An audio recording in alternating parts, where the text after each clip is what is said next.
Hi viewers, welcomes to Sumi's kitchen.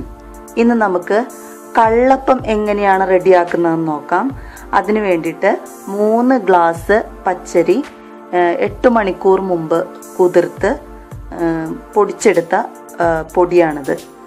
8 മണിക്കൂർ മുമ്പ് വെള്ളത്തിലിട്ട് വെച്ചിട്ട് വെള്ളത്തിൽ നിന്ന് കോരി വെച്ച് നമുക്ക് പൊടിക്കുന്ന മിക്സർ ജാറിൽ ഇട്ട് പൊടിച്ചെടുത്ത പൊടിയാണിത്. ഇത് 1/2 മുറി തേങ്ങ ഒന്ന് ചതച്ചെടുത്ത്, അതായത് ശരിക്കും അരപ്പാക്കിയിട്ടില്ല, ജസ്റ്റ് ഒന്ന് ഒതുക്കിയെടുത്തിരിക്കുകയാണ്. അതിൻ്റെ കൂടെ തന്നെ ഒരു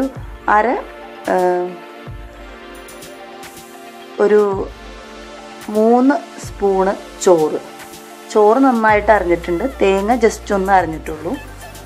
പഞ്ചസാര 6 സ്പൂണ്, അതിൽ 3 സ്പൂണ് പഞ്ചസാര ചെറു ചൂടുവെള്ളത്തിൽ പഞ്ചസാരയും ഈസ്റ്റും കൂടി യോജിപ്പിച്ചതാണ് ഇത്. ഒരു വെളുത്തുള്ളി, ഒരു നുള്ള് ജീരകവും കൂടി രണ്ടും കൂടി ചതച്ചെടുത്താണിത്. ഇത് 2 സ്പൂൺ അരിപ്പൊടിയാണ്. ഇത് നമുക്ക് കപ്പി കാച്ചാൻ വേണ്ടിയിട്ടാണ്. ഇനി നമുക്കിത് കപ്പി കാച്ചുന്നത് എങ്ങനെയെന്ന് നോക്കാം. നമുക്ക് ഇത് 2 സ്പൂണ് അരിപ്പൊടി വെള്ളത്തിൽ വെച്ചൊന്ന് കുറുക്കിയെടുക്കാം. അങ്ങനെയാണ് കപ്പി കാച്ചുന്നത്. നമ്മുടെ കപ്പി ഇവിടെ റെഡി ആയിട്ടുണ്ട്. ഇത് ചൂടാറിയതിന് ശേഷം നമുക്ക് നമ്മൾ പൊടിച്ച് വെച്ചിരിക്കുന്ന ആ പൊടിയിലേക്ക് ചേർത്ത് കൊടുക്കണം. നമുക്ക് ഇതെല്ലാം ഇതിലേക്ക് ചേർത്ത് കൊടുക്കാം. ആദ്യം തന്നെ കപ്പി കാച്ചിയത്, ചോറും തേങ്ങയും കൂടി ചെറുതായിട്ട് അരച്ചത്,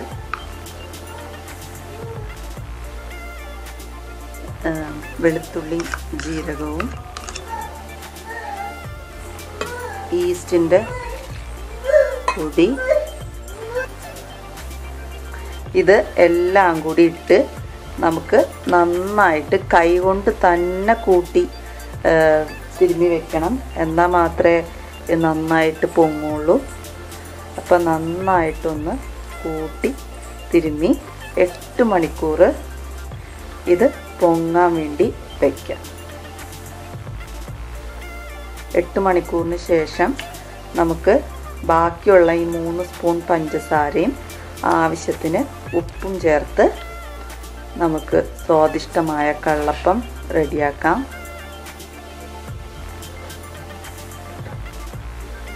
അങ്ങനെ നമ്മുടെ കള്ളപ്പത്തിൻ്റെ കൂട്ട് ഇവിടെ റെഡിയായി. നമ്മൾ കള്ളിന് പകരമാണ് ഈസ്റ്റ് ചേർക്കുന്നത്. അങ്ങനെ നമ്മുടെ മാവ് നന്നായിട്ട് പൊങ്ങി ഞാൻ അതിലേക്ക് 3 സ്പൂൺ പഞ്ചസാരയും ചേർത്ത് ഇളക്കി അപ്പം ചൂടാനുള്ള പാകത്തിന് 15 മിനിറ്റ് വെച്ചിരുന്നു. 15 മിനിറ്റ് നമ്മൾ പഞ്ചസാര ചേർത്ത് ഇളക്കിയിട്ട് 15 മിനിറ്റ് ഇത് വെച്ചേക്കണം. ഇനി നമുക്ക് കള്ളപ്പം ചുട്ടെടുക്കാം. കുറച്ച് എണ്ണ തൂവി നമ്മൾ ദോശയ്ക്ക് പരത്തണ പോലെ നല്ല വട്ടത്തിൽ പരത്തി മൂടി വയ്ക്കണം.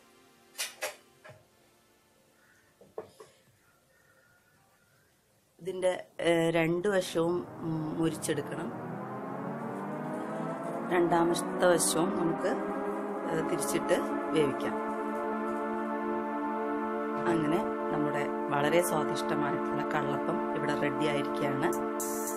വളരെ ടേസ്റ്റിയാണ്. ബീഫ് കറിക്കും നാടൻ കോഴിക്കറിക്കും കൂടെ കഴിക്കാനായിട്ട് എല്ലാവരും ട്രൈ ചെയ്യുക. നാടൻ ബീഫ് കറിയും നാടൻ കോഴിക്കറിയൊക്കെ സുമീസ് കിച്ചണിലൂടെ നിങ്ങൾക്ക് കാണാം. നിങ്ങൾ കാണുക. Thank you viewers. Thanks for watching.